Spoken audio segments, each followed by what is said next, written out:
home from work tired, and her little daughter said, "Mummy, are you going to meditation tonight?" And she said, "No, I'm too tired. I just want to relax." "Mummy, you must go to meditation tonight." "I don't want to go to meditation, darling." "Mummy, go to meditation tonight," said the daughter. "Why, darling?" said the mother. "Because you're always a much nicer mummy when you come home from meditation." The little girl noticed that, and it's so true that if you really do the meditation properly, you're a much kinder, nicer person after meditating. And a similar story, to make sure it's gender equal, that we used to have these weekend retreats a long time ago regularly when we had to have another centre to do them in. And there was this Australian man who always wanted to come on a meditation retreat, but his wife would never let him. He'd say, "Darling, there's a meditation retreat this weekend, can I go?" And she said, "What do you mean going? On the weekend we have to do the shopping, we have to take the children to sport, you have to fix up the garage, it's too busy. No, you can't go."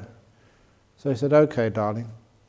But he kept on asking every retreat, "Can I go on a retreat this weekend?" "No, of course you can't come. Mother's coming. We've got to fix up the gutters. You have to mow the lawn. There's too many things to do on a weekend. No, you can't go." And that was what it was many, many times. He kept asking his wife, but he was persistent. Until eventually one day his wife said, "Okay, you go on your retreat. You leave me with the kids and the housework and the shopping and everything." And so he did. He took that as a yes. And what happened next was he told us afterwards, when he came home from that retreat, his wife saw that he was such a beautiful husband after he came back from a weekend meditation retreat, that from that time on he never needed to ask. She would always give him the money and send him off. And he came back home, new and improved husband. So if you have any husbands you want to be improved, send them to me for a weekend retreat. And when they go back to Indonesia or Hong Kong, they'll be new, improved, all nice and soft and easy to work with. So that's why you meditate. So it's probably good. Next one. "Dear Ajahn, thank you for ringing the singing bowl so well. The haunting but peaceful sounds permeates right through the whole body." Yeah, I prefer to, this was offered a long time ago, I prefer to do that than these bells you ring. Because sometimes you're getting so peaceful, bang, and they ring this bell, and it's so noisy, and it just, the bell rattles, and I rattle as well, when the bell goes, and it's just so unpleasant, especially when you're very peaceful in meditation. So the little singing bell is a much nicer way to come out from the meditation than a big bang. So that's a much, thank you, I like ringing that one as well. "I understand we need to be kind and mindful to be still. How to establish mindfulness? Is it so difficult?" Of course it's not difficult. Life is never difficult when you get out of the way and you don't expect anything from life. It was in Singapore that somebody asked me, he said, "Ajahn Brahm, I know the Buddha talked about the Four Noble Truths. Can you please teach me the Four Noble Truths quickly, because I've got to go to an appointment. I've only got 1 minute." It actually happened. So I like being put on the spot like that, when they sort of challenge you. And so I came up with something, and it actually was very good. I say, suffering is asking from the world what it can never give you. I quite like that. It's asking from this world something it can never give you. That's called suffering. So as long as you don't ask for what's impossible, you'll always be peaceful and happy. Just like someone at the interview this afternoon, they've already had a beautiful nimitta, and they say, but the next time after they had a beautiful nimitta, they got nothing. Oh, come on, many of you give your right arm and leg for a nimitta. You haven't got anything at all. And they've got a nimitta and they're complaining. It doesn't come up all the time. So remember, just don't ask for anything in life, especially what it can't give you. And then everything is a gift. You can appreciate everything. When you are contented and easily satisfied, not proud and demanding in nature, which we've just been chanting. Have you been listening to those chants which we do? There's a lot of Dhamma in those. I like to tell people, if you listen to that chant very carefully, you can understand why it is that monks have big monasteries, but nuns, they have very small monasteries. Why all the donations go to the monks and hardly anything go to the nuns. You know why? Haven't you been listening? Whatever living beings there may be, omitting nuns. Let none deceive another. So that chanting, you understand why the nuns don't get anything.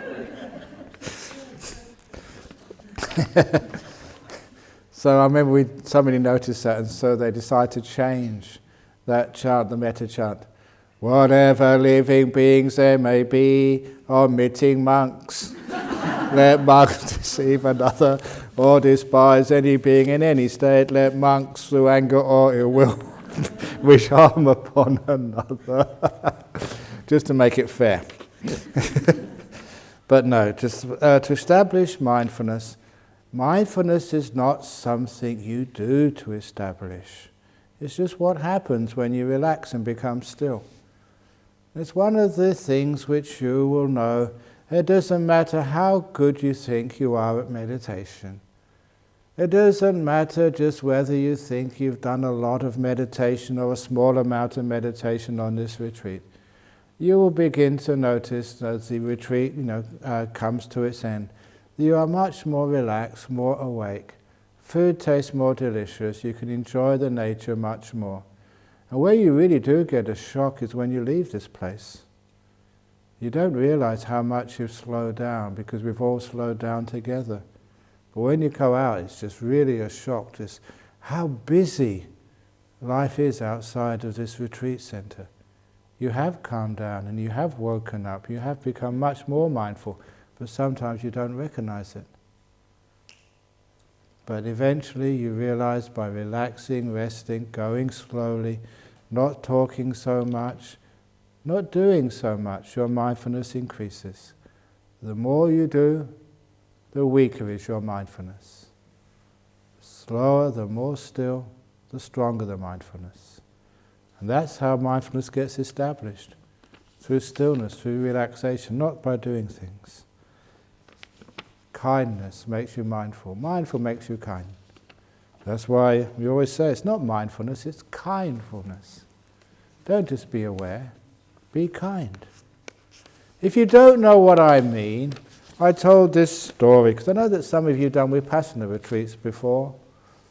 And there was a story of this very, very rich woman in Jakarta who came to one of the temples for a talk one evening.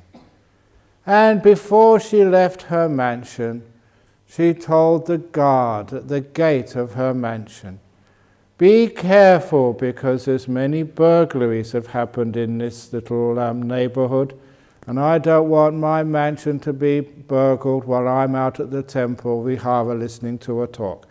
So guard, I want you to be mindful tonight. Be very mindful."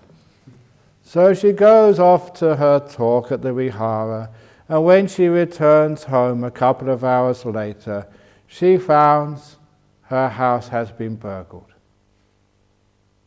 And lots of things are missing. And she goes to the guard at the gate of her house. "You stupid guard, I told you to be mindful. I've been burgled. What happened?" And the guard said, "Madam, I was mindful all the time. I was mindful of the thieves going in the house. I noted burglar going in, burglar going in, burglar going in. I saw them coming out with your jewelry, and I noted jewelry going out, jewelry going out, jewelry going out. I saw them going in with the truck going in, truck going in, truck going in. I saw them carrying your safe away in the back of the truck, and I was mindful. I noted safe going away, safe going away, safe going. I was mindful all the time, madam." Is that good enough? Mindfulness is not good enough. You have to be kind as well. Kind to your employee. Go and ring the police. Stop the thieves. Do something. Don't just be mindful and just watch the burglars go in and the burglars go out. That is not enough. Which is always why I say kindfulness is what we need. Be aware, yes, but be kind enough to do your duties and to create positive things in the world, not just be aware and just let everything just fall apart. Please tell a story that teaches us how to be compassionate to people like the talking tortoise, noisy neighbours, people who leave messes everywhere, and how to appreciate the goodness in them. Now, what's a nice story how you can appreciate messy people? I'll just put that aside until one comes up, and then see if we can get one before the evening's out. Dear Ajahn, are you better than others? Are you worse than others? Are you the same as others? Now, I said the other day that I'm not allowed to tell one's attainments. You're trying to trick me, but I'm much smarter than that. Because I said the other day that this is how an arahat, a fully enlightened being, went to actually to tell the Buddha they were enlightened. They never said, I'm enlightened, look at me. I am fully enlightened, I am great, I am the best. No, never said that. It just always said, one who's enlightened never compares themselves with others, never thinks they're better, worse, or the same. That's an enlightened being. That's beautiful when you understand that, because it means that the whole purpose of this is not to try and be somebody, but for the sense of self and ego, me and mine, to vanish, disappear. So that's why I know sometimes people say, Ajahn Brahm, you're a senior monk now, how should we address you? And I have a couple of ways you can address me. One of them is your emptiness. And I quite like that, your emptiness, Ajahn Brahm. Not your holiness, maybe your roundness, Ajahn Brahm is my... Because this is actually what happens, is when a person gets more and more practice, they disappear. So you're not better, you're not worse, you're not the same. And there's no way I can get tricked into sort of saying if what I am, because I'm nothing. I'm a nobody. I'm hopeless. I always say that, that monks, especially really good monks, they're losers. I'm a loser. I've lost all my money, I've lost all my hair, I've lost all my past and future, I've lost so much. And the biggest loser ever was the Buddha. So when someone comes up to me and says, you loser, you monks, you're losers, I say, yes, we're losers. Do you want to be a winner? If you become a winner, you get big ego, and you have to win in the next contest as well. There's no end in winning, but there is an end in losing. Peace at last, I've lost. Yes. The sooner you lose, the sooner you can go home and relax.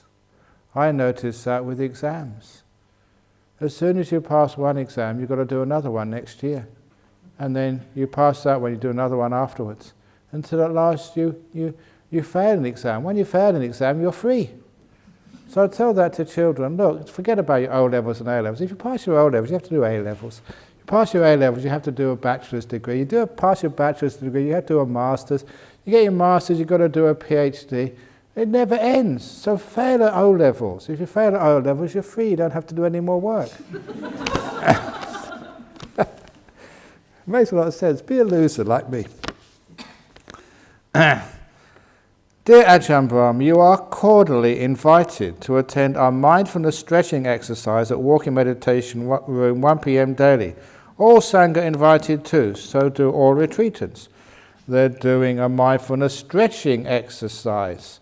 I don't know what that means. Does that mean you want to hang me from the neck and stretch me? Or take hold of my arms and legs and stretch me that way? I don't know what you're trying to do, but you're stretching a bit, trying to invite me. So I don't know. So I thank you for the invitation, but I politely decline. Or rather, no, I said yesterday I should never decline an invitation, because people with very good hearts ask this invitation, and they're doing it for the best intentions at all. So no, I will not decline your invitation. I will think about it.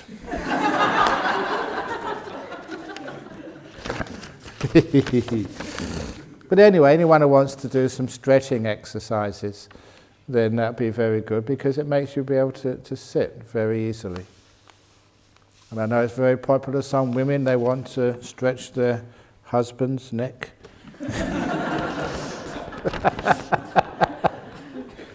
But we don't do those sorts of stretching here.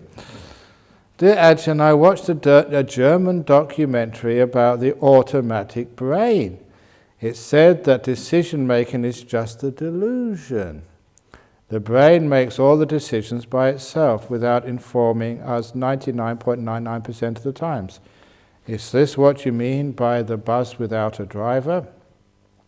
So what affects our actions, our daily habits, daily influences? How do we change the course of our lives towards enlightenment if there's no driver on the bus? Thanks a lot.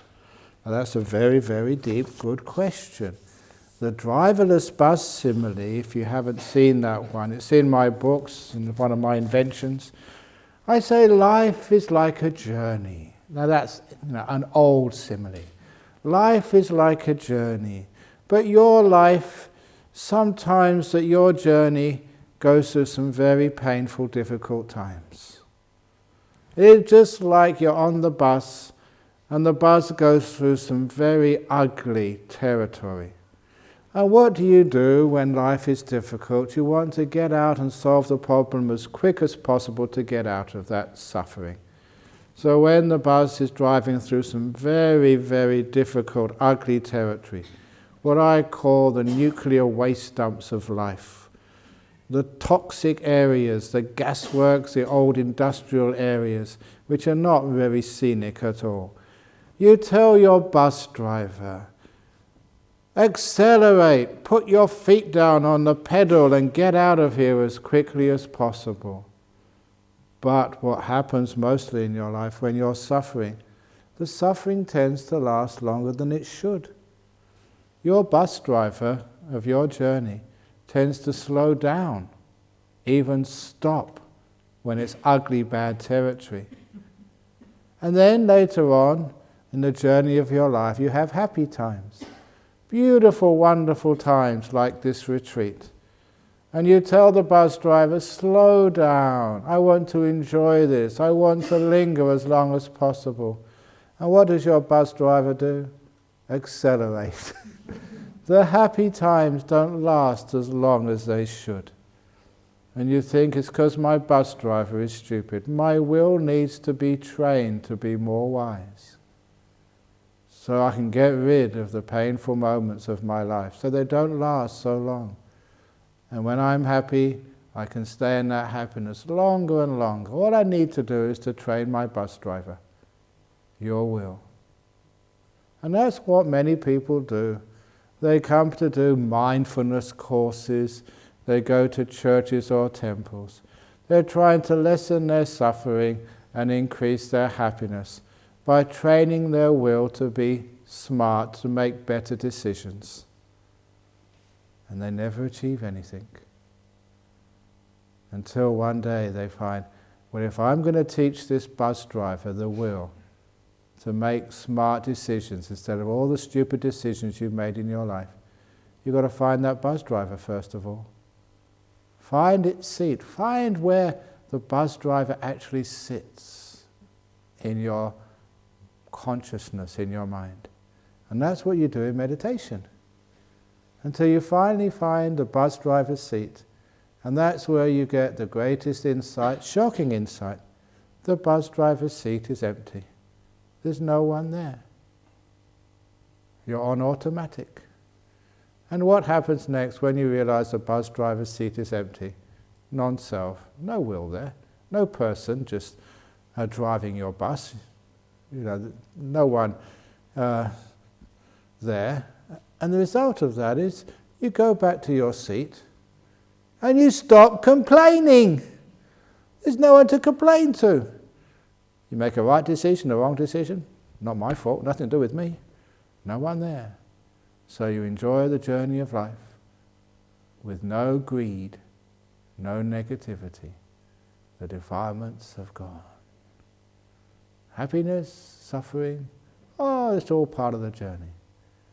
And you don't complain to the bus driver anymore. That's what happens. That's finding out anatta. And when you realize that there's no one in control of this, freedom at last. That's why one of Ajahn Chah's famous little stories, that it comes from a statue which is in a monastery in the south of Thailand. I don't know actually where this monk got the statue from, but it's a statue of a monk holding his arms up in ecstasy. Just a newly enlightened monk, this statue. And the caption underneath is joy at last to know there's no happiness in the world. Yes, I love that one. Joy at last to know there's no happiness in the world. So I don't have to keep searching for it. And there's nothing wrong with me that I'm not happy. I can be free at last, not trying to get rid of unhappiness and go and search for happiness. Joy at last to know there's no happiness in the world. If you understand that, you understand the Four Noble Truths. So, it is very true that you are not in control of your body and mind. So who is in control? Who has been brainwashing you for the last 4 or 5 days?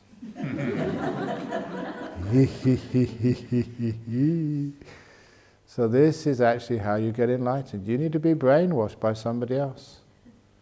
I've got to get into your head and I've got to say, let go. Because you can't let go. If you let go, you're doing something. If I tell you to let go, you can. And when I tell you to let go, you get very peaceful, surprisingly. Not all of you, not all at once, but many of you get just little moments, sitting here not doing anything. Peace at last. Why do you do that? It's because I have suggested that. Where did I get it from? Ajahn Chah. He brainwashed me. Who brainwashed Ajahn Chah? Ajahn Mun. Who brainwashed Ajahn? You go all the way back, the Buddha. Who brainwashed the Buddha? That was Kassapa the Buddha. Who brainwashed Kassapa the Buddha? Probably the previous Buddha. It goes back and back and back and back and back and back, without end. Because sometimes people say, well, where did it all begin? And I was like putting this up during these talks, a bit of physics. Because sometimes people ask, it's not this question, it's another question, where did all this world begin, the universe begin? Because that's what you're asked by the Christians. And the Christian says, well, you have to have something like a God, a supernatural principle to start all of this. So do Buddhists believe in God? And of course, the problem is, if there's a first cause which started everything, well, what caused the first cause? It just puts, they say, it kicks the can down the road. That's usually the explanation these days, a metaphor. It doesn't really answer the problem. So how can we have a beginning of things? And the answer comes from something I learned in Einstein's general theory of relativity. Don't worry, it's very simple. The universe in which we live, with all these galaxies, and I think you've probably read enough books or seen enough documentaries on the TV to get some idea of this universe in which we live and how huge it is. 14 billion light years from edge to edge. But you have probably imagined, like I used to imagine as a kid, where does this universe end? And when you get to the end of the universe, how can that end of the universe actually be? Is there a wall there? A brick wall saying, end of universe, you can't go any further? Or is it one of these razor wire fences like I see in Singapore with a picture of someone being shot, military area, you can't go any further? Or is it just this chasm of emptiness afterwards? Does the universe have an end to it? And the answer is it doesn't have any end to it. This universe in space has no edge to it. But it's not infinite. It's a finite volume with no beginning, no end, no edges to it at all. How can that be? And it was explained, I remember, a very simple explanation. Imagine a soccer ball. And imagine a little ant crawling on that soccer ball. It goes round and round and round. It can never find a beginning or an end to the soccer ball. But that soccer ball has got a finite area. It doesn't go on forever. It's not infinite, but it has no edges to it. And that's how it was described to me. I remember in Cambridge about this universe. It's like that, the soccer ball. It curves in on itself. It goes round and round. So it's a finite volume, this universe in which we live. We know how big it is, but it's got no beginning, no end, no edges to it. Now that is very common for people with some science to understand that. So now let's extend it somewhere else. Time. Time is limited. It's only got a finite duration, but it has no beginning and no end. No edge to time. Just like the universe. And there you find the answer to the God question. You don't need a God, because not even time has a beginning. Just like the soccer ball. You can walk and walk and walk and walk and walk and walk. Like this universe. Finite volume, but no edges, no beginning, no end. Simple. So now you know the meaning of the universe. I don't know, what was the question I was asking anyway? Totally out of sync with the question. What was it? Oh yeah, about brainwashing you. So that's very true. This is what happens. It's so nice to know the will doesn't belong to me. So I take no responsibility. I remember one of the first time I gave a talk like this, I said the reason why I tell very bad jokes. And the reason I tell very bad jokes is because my father told very bad jokes. He brainwashed me. So it's not my fault. I remember just one of the stories he said. He came home one day and he said that one of his friends had a really, really, really bad time. He had an accident on a motorbike.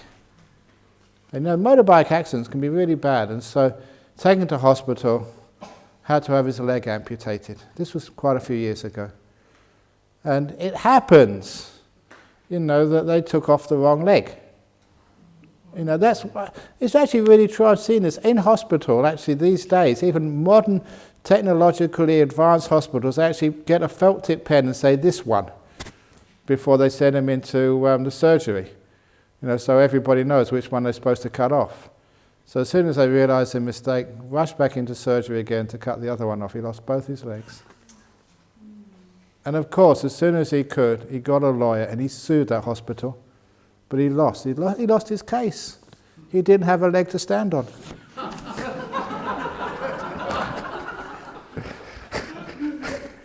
And I remember my father telling that joke. Bad jokes. But what can I do? He brainwashed me. So I take no responsibility. And so we have this talk up in our library somewhere. It's why Ajahn Brahm tells bad jokes. It's all about non-self and the will and anatta and brainwashing. So if you hang around here long enough, you'll start telling bad jokes too. And I've always noticed that people say, that's a terrible joke. And then I found them telling it to somebody else afterwards. Anyway, if a man had an affair, how shall the woman determine whether to forgive and continue or leave and end the relationship with her boyfriend or husband? Why is it always men have affairs? Do girls not have affairs?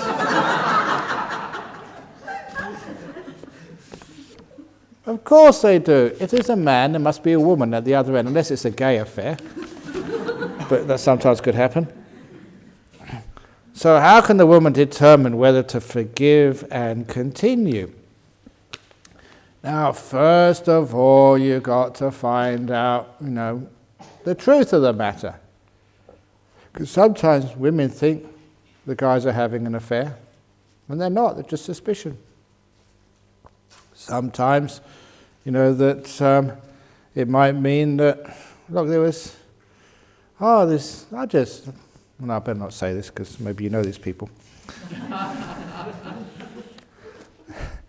That sometimes, you actually ask, why is my wife having an affair with someone? Is it something about me? I always remember this is another story comes up, about a marriage counsellor over in Singapore. She said this story, it's a brilliant, brilliant counsellor. There was this woman in Singapore, she was sure her husband was having an affair.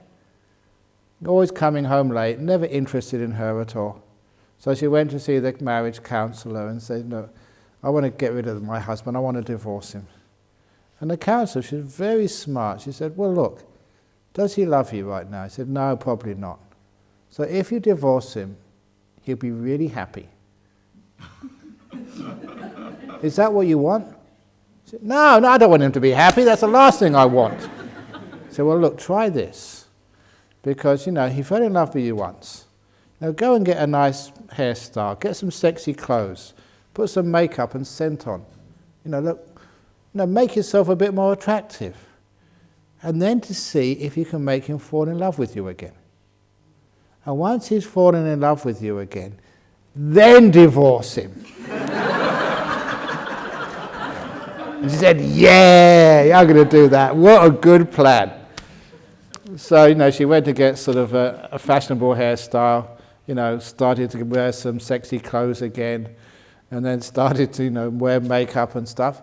And the the marriage counsellor would check up on her, every week. She'd come, how's it going? Said, it's actually working, he's coming home earlier. And he's becoming, a bit more sort of affectionate towards me. He said, great, is he love you? No, not yet. So keep on going. So she kept on with the nice new clothes, a new outfit every week, and nice hair and fashionable stuff. And then after many weeks, she stopped coming to the counsellor. So the counsellor called her and said, what's going on? I haven't seen you for 2 or 3 weeks. She said, oh, no, it's okay. I said, well, how is he? Is he coming home early? Yeah, he's coming home really early now. And is he affectionate? Yeah, he's so affectionate to me now. Has he fallen in love with you? Yes, he has. Great, now's the time to divorce him. Oh no, he's so nice now. And the counsellor said, mission accomplished. That was the plan from the very beginning. Have a wonderful life together. Because that's what the counsellor wanted. She was just trying to say to hurt him and make him fall in love with you first and then divorce him. But she knew that once that happened, she'd have her husband back and have a wonderful life. So sometimes, if someone has, they're having an affair, just why? Why can't they have an affair with you? That's what wives are there for. Men are supposed to have the affair with the wives, not the other way around, or wives with the husband. So sometimes, the wife and husband has to take a look at themselves and just, well, how are you dressing? You're becoming really sloppy with your dress now and your hair and everything else. A lot of times you are, and you look in the mirror and say, crikey, who would go out with you?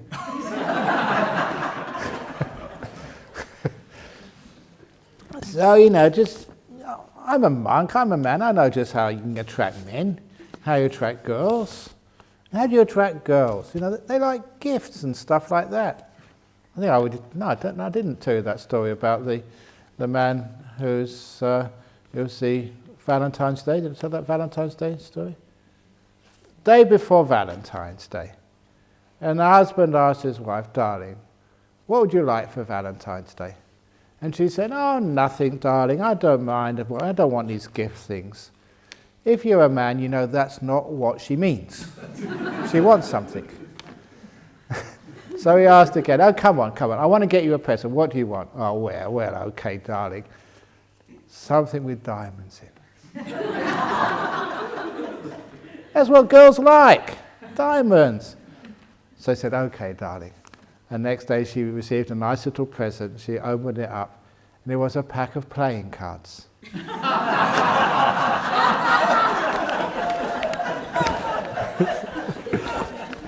Had 13 diamonds in it. What are you asking? That's what you wanted. Obviously, that's cause for divorce. So, first of all, that if you really want the relationship to carry on, put some effort and energy and work on it. It's amazing how sometimes you can get it back together again. That's why a counsellor will get the two of them together. Look, you two, do you really want to sort of get it back together again? So a good counsellor will just say, well, it's up to you. You can work, you can get it going again if you want to.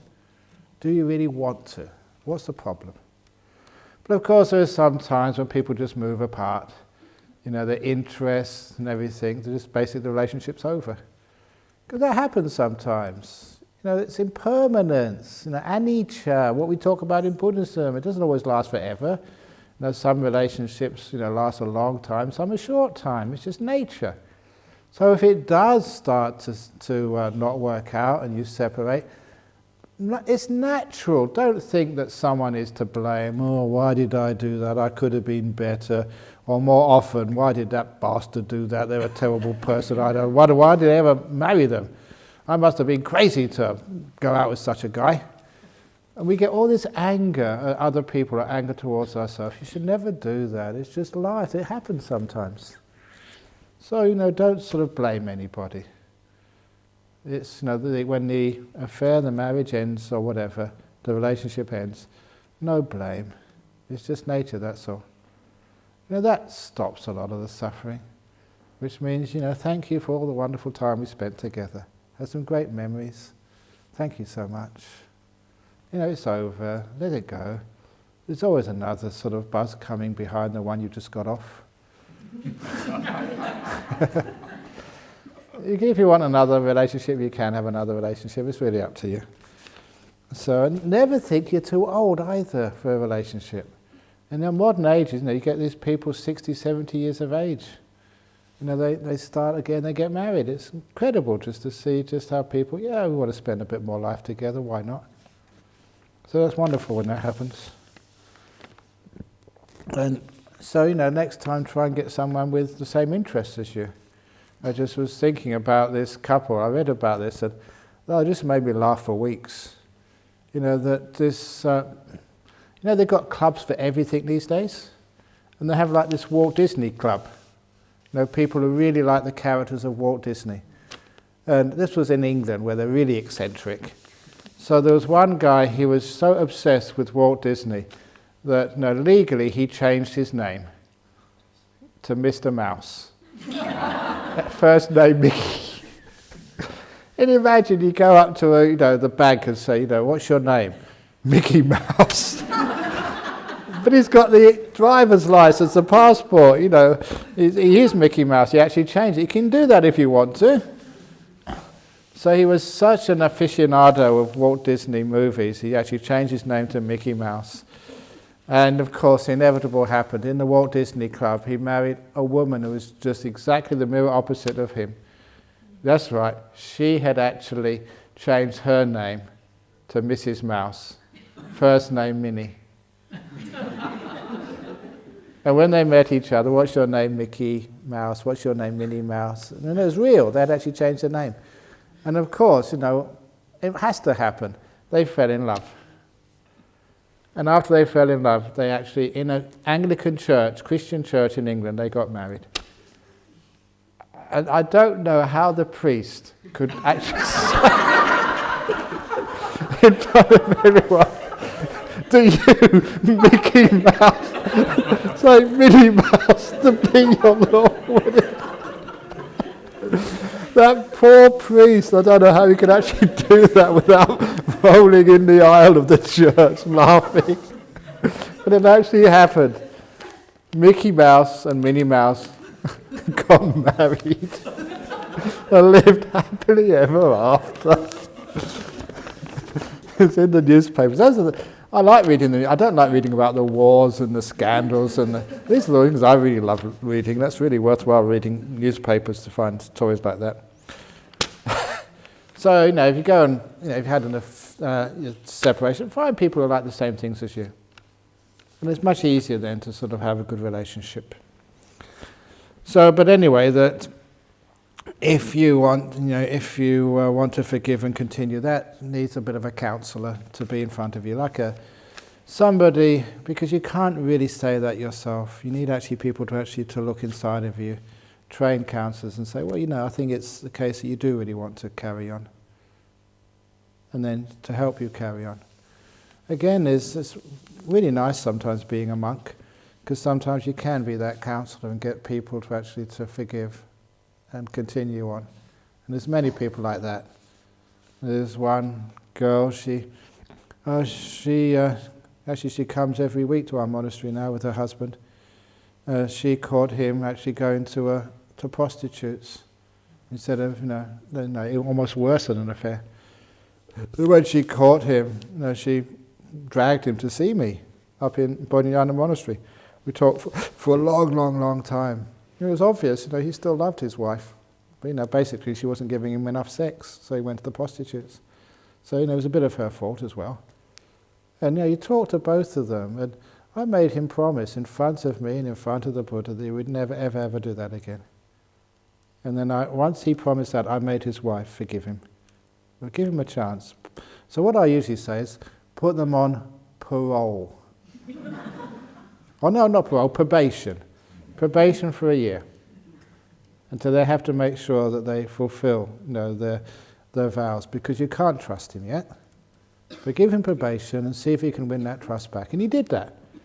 And the two of them always come every week to feed the monks out of gratitude for getting their marriage back together again. And they're much happier together than they would be apart.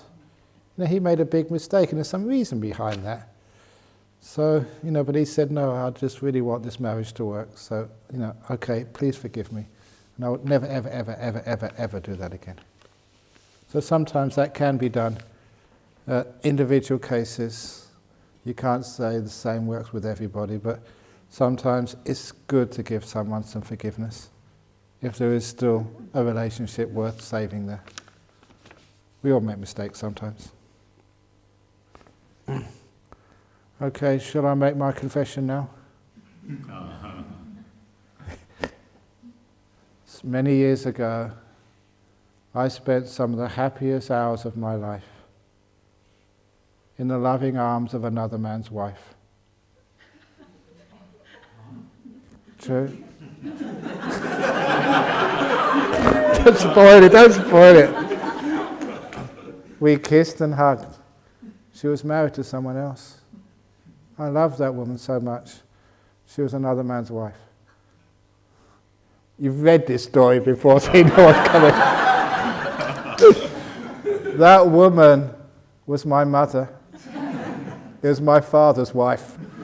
We spent some of the happiest hours of life kissing, hugging, loving each other to bits. The first time I said that, I remember saying that in Nolamara, and people were just so shocked. But then afterwards, when I told them the punchline, they laughed their heads off in relief, I think, more than anything else. Anyway, oh my goodness, I'm going over time again. Is there any way of preventing choking on my own saliva during meditation? It does not happen often, but once in a while, swallowing saliva somehow results in choking. Yes, it's. If you can ask Dani, where's Dani? Is she here? She's gone. Okay, I'll show you in the back there. That you can get these little machines from the dentist, the little thing right here. So if you can borrow one of those when you're meditating, you have no problem with the saliva. Very easy. So get the saliva sucker going. Now just swallow and then you're done with it.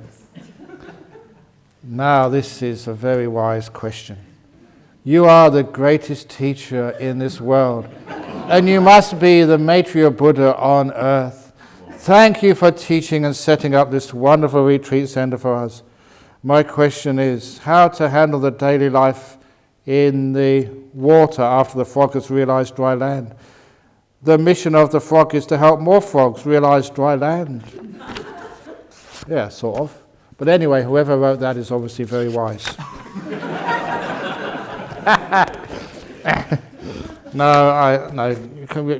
You shouldn't actually mention about personalities.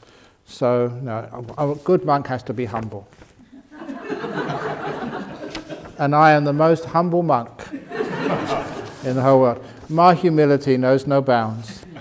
And I am trying to go into the Guinness Book of Records as the most humblest monk. Very good. It is a must to go it is a must to go through each jhana one by one. Can we skip and go directly to third or fourth jhana if we practice a lot? Why do you always want the shortcuts? No, if you understand, remember that simile I gave of the lotus? The fourth jhana is right in the middle of the third jhana. So the third jhana opens up and there's a fourth jhana inside. That third jhana itself is in the middle of the second jhana. The second jhana opens and inside is the third. The second jhana is in the middle of the first jhana. The first jhana is right inside you right now. You just need to open it up and there it is. So there is no other way. You have to go through 1, 2, 3, 4. You can go through it quickly, but you have to go that way. You have to open the lotus up. There's no other way to get to the middle of the lotus than go open up all the leaves in sequence. There's no other way to get there.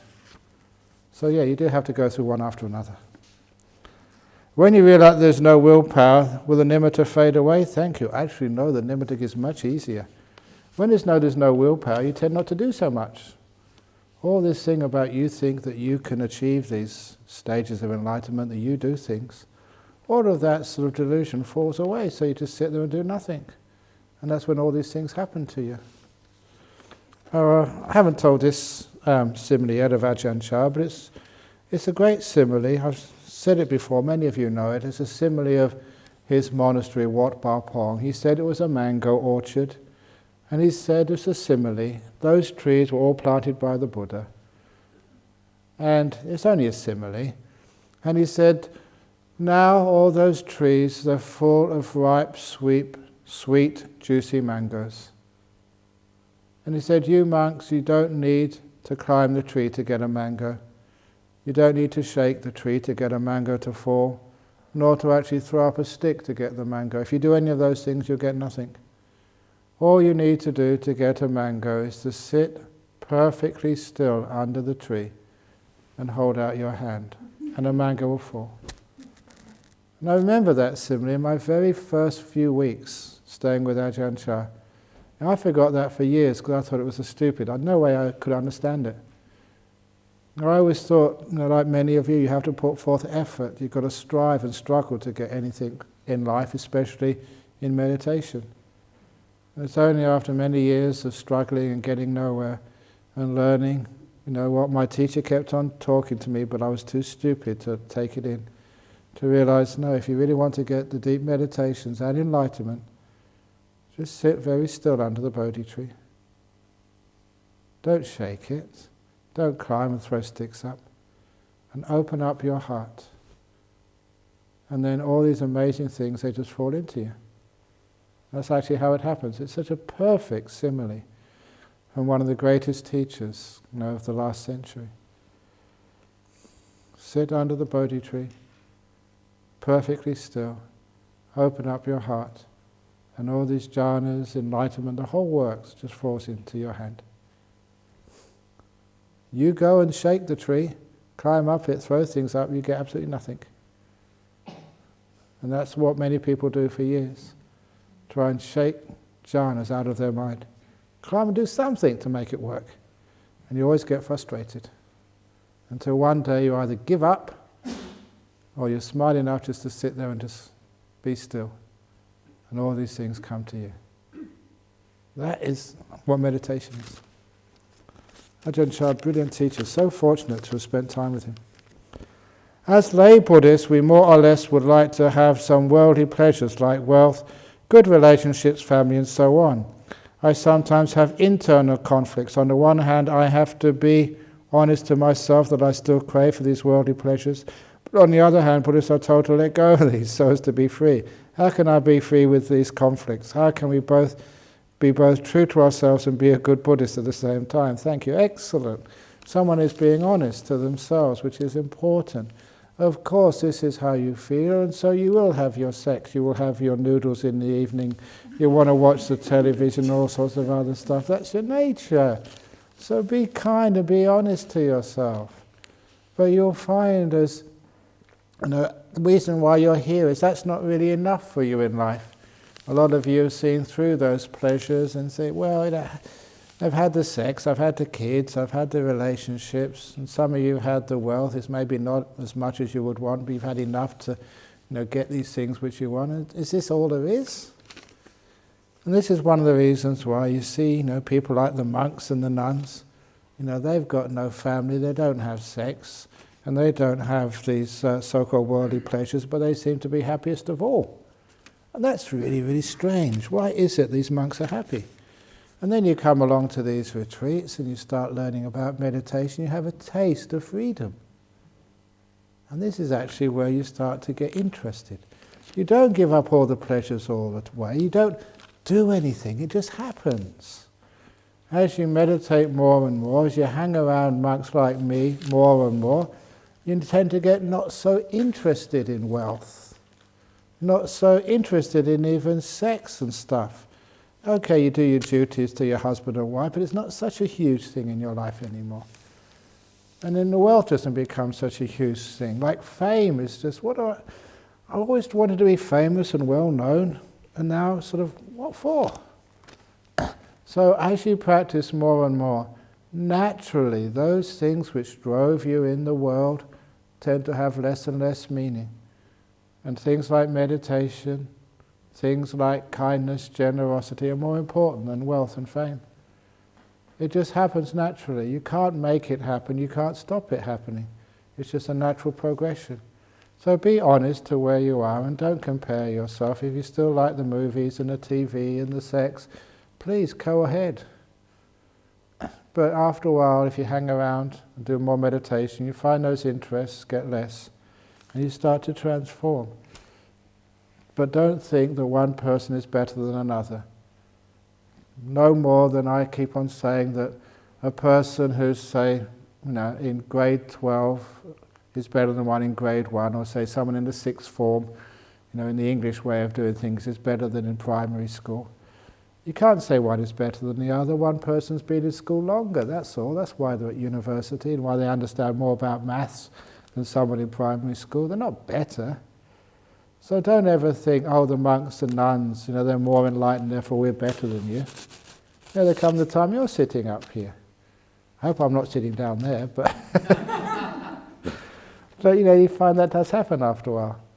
So never actually compare a person with another person. And at the same time you realize that this is just a path, it's a process.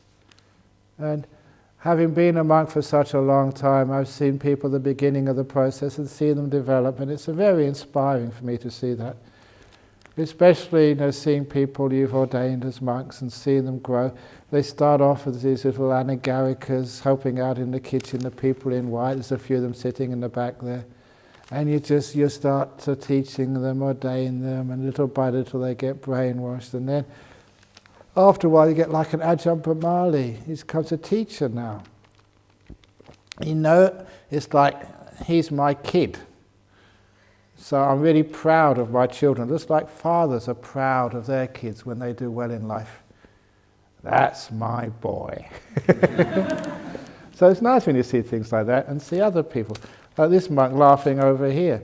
When he first became a monk, sort of his family really objected. I remember him saying a letter. He wanted to go visit his family in Trondheim in Norway. I remember the letter you showed me. He said, you can come back as long as you wear trousers. Remember that letter? And I told him to write back and say, Mum, Dad, I will come back either in robes or naked, but no trousers. Make your choice.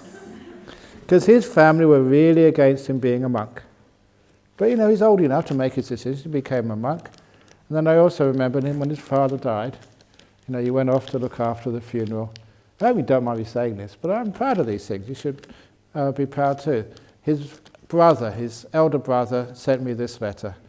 And he said, "We never wanted our brother to become a monk, but now having seen how he's changed and how strong he was in one of the most difficult times in our family, the father dying, I say thank you for all you've taught him.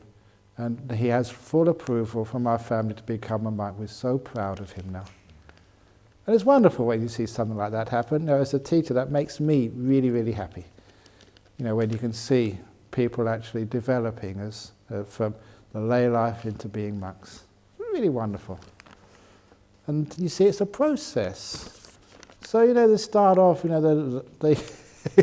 Anagarikas, all rough and wet-eared. And that's what they say, but in the end you see the whole process working, and many of them become great monks, and also now you see that with the nuns as well. Great women, starting off as just little ladies who come to the monastery and just like you, sitting here meditating, and then they get this faith, they decide, yeah, let's go and do it, become bhikkhunis, and they become inspirations for the world. It's a whole process which has been going on since the time of the Buddha. So it's not that you decide, right, I'm going to let go of all my sensory pleasures. You're honest to what you have. And then, just like Venerable Mudita the other day, he's one of our monks. He said, I want to go into town this afternoon because I got some shopping to do for the monastery, with one of the Anagarikas. I said, I can go in lunch. No, I want to go before lunch, and get some food in town. And I said, that is because you don't want to eat here. You want to get what you like in your favourite restaurant. And he said, yes, exactly. And I said, well done, honest, you can go. As long as people are honest with their defilements and their cravings and stuff.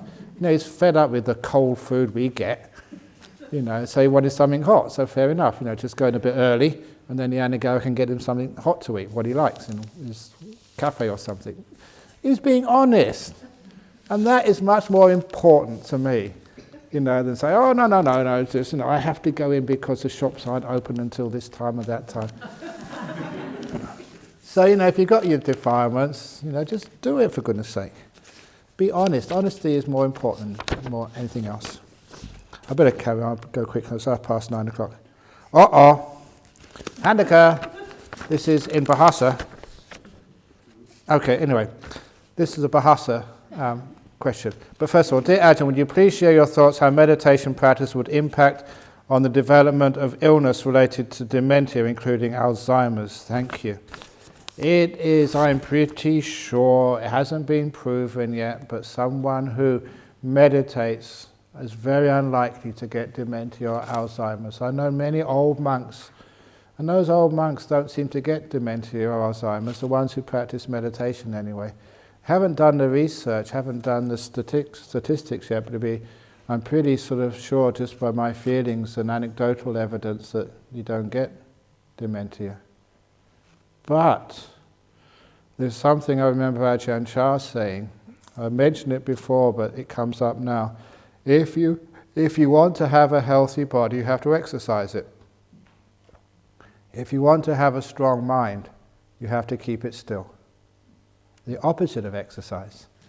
So when I hear people saying, oh no, if you want to stave off dementia, you've got to do Sudoku puzzles, do crosswords, be active, think a lot. And I think that's wrong.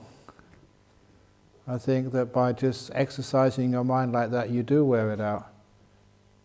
It'd be wonderful to see if stillness gives more energy to the mind, and that goes into the brain, and you don't get dementia. Interesting. There's a little proposition, a hypothesis, coming from a great meditator like Ajahn Chah. So anyway, here we go. Okay. The story of the man who went to see the doctor. This is one of the Ajahn Brahm's stupid jokes again. And the doctor said, we got two things very wrong with you. The first is you've got cancer. He said, oh no, not cancer. What's the other one? And the second is you've got dementia, Alzheimer's disease. And he said, well, at least I haven't got cancer. Okay, that's a joke. You know, he's got cancer, they've said, first of all, and then he's got Alzheimer's, so he keeps forgetting. Okay, never mind. I'll read it out. Apaka kekika kesa. No, come on. Handika, please. Very good, here we go. You can read it and Handika can hear it. And I've got to think of a story which, how to be compassionate to people who are suffering.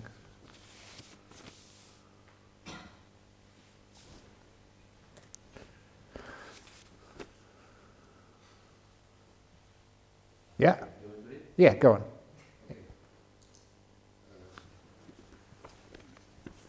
When our awareness develops, does it cause us to reduce our time sleeping duration? Okay. Reduce our sleeping duration when awareness develops. Okay, when awareness develops, you have more energy. When you have more energy, you don't need to sleep so much. And also, I shouldn't tell you this, but I'm going to tell you now, you don't need to eat so much either. I'm sorry, but that's what happens. The reason is you don't need so much petrol in the car. You don't need to take your car to be serviced when it doesn't hardly ever leaves the garage. So if you use your body and mind a lot, and when you're not mindful, you think about all sorts of things, your poor brain will get very tired. So it will need more sleep. If you're peaceful and still, you don't need so much sleep. It takes a while because you've got to catch up first of all in your sleep. But after you've been here a few days, you'll notice yourself waking up earlier in the morning, naturally. And if you wake up early in the morning, get up. And you can get up and you try some meditation. You know, don't look at the clock. The trick is, I tell this to the monks, get up first before you look at the clock. If you look at the clock first, you never get up. So you get up and then you look at the clock. Oh God, it's totally 2 o'clock in the morning. Just meditate. You can, see what happens. You might get into really, really nice meditation. And if you don't, you get tired, you can always go to bed afterwards. So that's why we have this free and easy schedule over here, so you don't need to be afraid that, if I get up now, I'm going to be tired for the rest of the day. You can always catch up if you get it wrong, but give it a try. And you'll notice that, when you do meditation naturally, you won't need to sleep so much. It always has to be naturally. Don't do it by force. Okay, so that's natural. The story teaches how to be compassionate to people, like people who talk too much, leave messes everywhere, and how to appreciate goodness in them. Okay, this is a story of someone who was snoring in the meditation hall. There's always people who snore in the meditation hall. And don't think it's not you. Because we can't hear our own snoring, but other people can. So anyway, this was in our city centre in Nolamara one day. And this girl, when I was giving a talk, she lay down, fell fast asleep and started snoring, really loudly. And people woke her up. And when they woke her up, I told the people who woke her up off. Because I knew that girl, she talked to me beforehand. She was going through some very severe domestic abuse from her husband. Not just shouting at her, but hitting her. And she was so terrified, of being in the house. And please don't think, you go to the police. Sometimes when you're in that situation, you can't think straight. You're so confused. It's easy for us to say, well, just get out of the house, get some friends, call the police, it's against the law. But if you're right in the middle of that situation as a wife, you just don't know what to do. So she came to our temple. And when she came to our temple, she felt, safe. It was a kind place. And for the first time in I don't know how many weeks, she felt so safe that she decided to lay down. And she fell fast asleep because she hadn't slept for days on end. And when people woke up, I said, what did you do that for? That poor girl needed sleep so much and you just spoilt it for her. So when you realize why a person does that, why they went to sleep in the middle of the hall and started snoring, when you realize where it comes from, you think, oh please, go to sleep again, I'll get you a pillow, do you want a blanket, I'll tuck you in when Ajahn Brahm's giving the talk. Because you understand where it's coming from, you have compassion. So if someone bangs the door, you don't know why they do it. There may be some reason you don't understand. Just like that woman who was under severe domestic abuse. And she had a safe place and she fell asleep. So next time, please let that happen. You don't know why people do things. They have their reasons. So please let them do it. So if they make a noise, the best they can possibly do, you don't know where they come from. The very fact that they can come on this retreat, they've had the courage to come and do some meditation, wonderful. Please don't scare them off. Now that's the best they can do. And what they're doing, maybe not as good as you can do, but it's the best they can do, so wonderful. Well done. Yes? You just mentioned in the last question that you weren't sure if meditation helps dementia. So I just checked. Okay, you checked online. MRI studies that shows the effects of meditation on degenerative disease, including Alzheimer's and dementia. Further research is needed to support that, but there is research on that. So yes. So, it's going to work. So, but that really disappoints me. Because I was hoping that people who meditate do get a little bit of dementia and forget the joke I told them yesterday because they're going to get it again tomorrow. There's only a certain number of jokes and stories I have, and so I was hoping that old people will forget them. So when I go to Hong Kong or go to Indonesia next time, I can tell the same old story and the same old joke. And you won't remember it. Oh, that's really new. Because you've got dementia in the meantime. Okay, so thank you all for listening, because now we're going to, Paul Handicap has to translate all this into Bahasa for those who can't understand English. So, but for tomorrow, yeah? Sorry, can I add a little bit question? Yeah, okay. The first question, and then you tell the story about the woman that had an abusive husband. Yes, yeah. I have a friend that had an abusive husband, and like you said, they are very confused and don't know what to do. Yes. What is the best way we as a friend to support her? How to help Okay, have an abusive husband, how can you support her? If it's very abusive like that, you need sort of sometimes to get her away to a refuge, because it can kill her sometimes.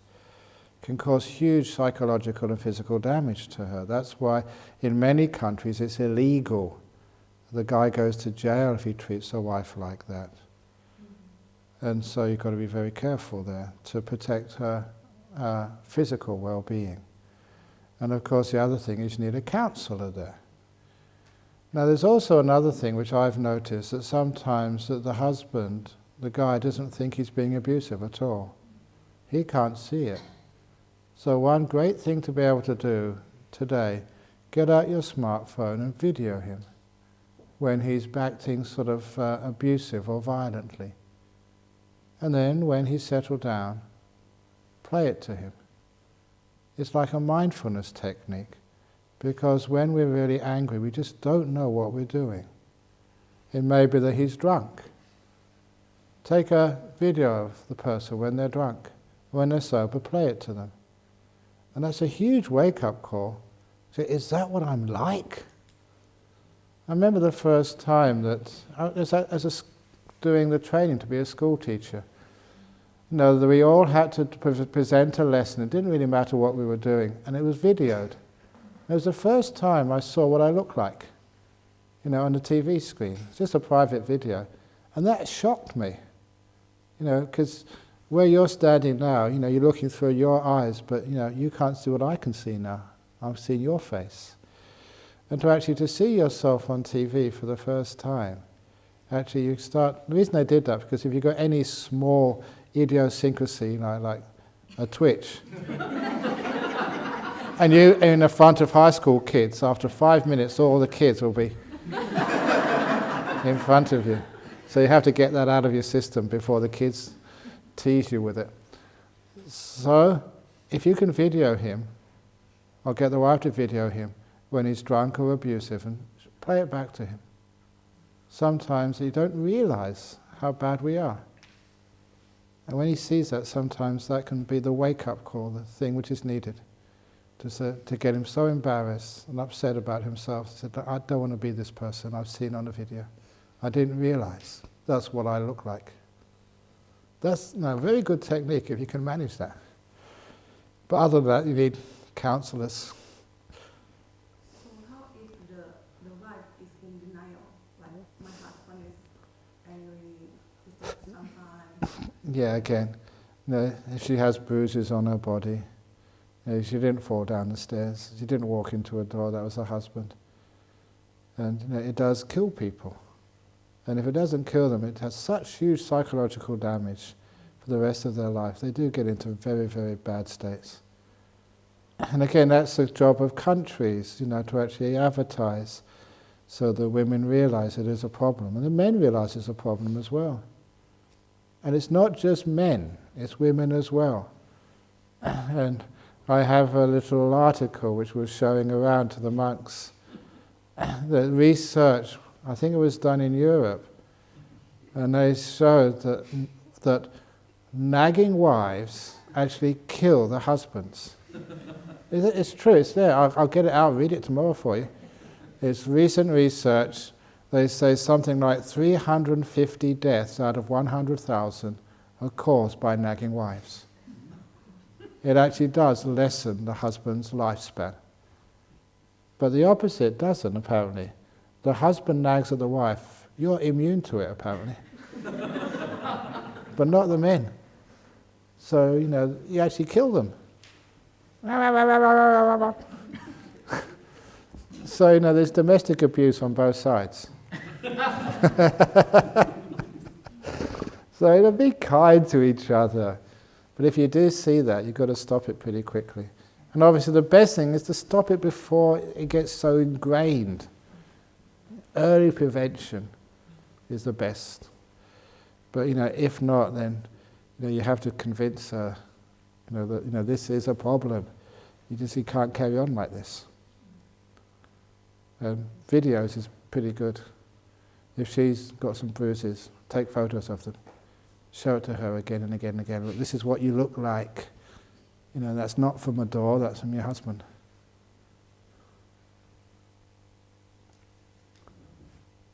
Otherwise, see the terrible things which happened in India.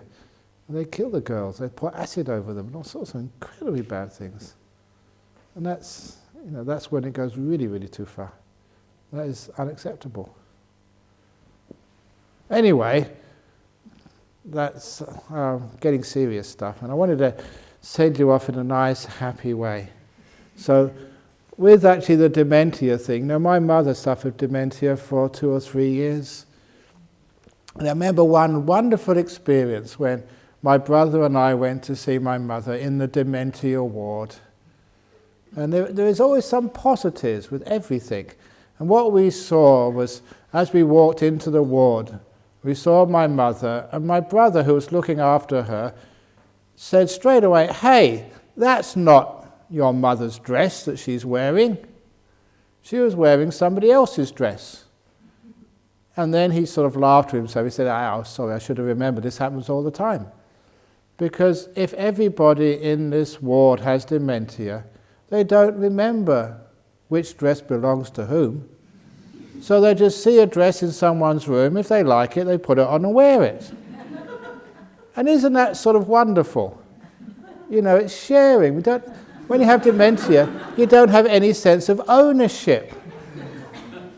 So that would be wonderful if all the women sort of had dementia, they wouldn't have to buy so many dresses. You just go into somebody else's bedroom, oh, that's a nice dress, and you just wear it, and they go into your bedroom, wear some of your dresses, which means you wouldn't have to buy so many because you're sharing more of them. How many dresses can you wear at one time?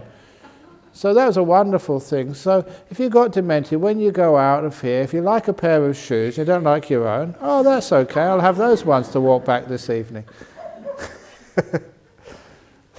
So that was one nice thing about dementia. You lose your sense of ownership, which is beautiful.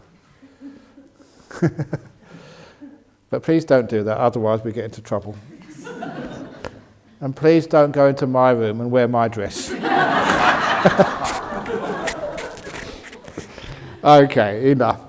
Sadhu.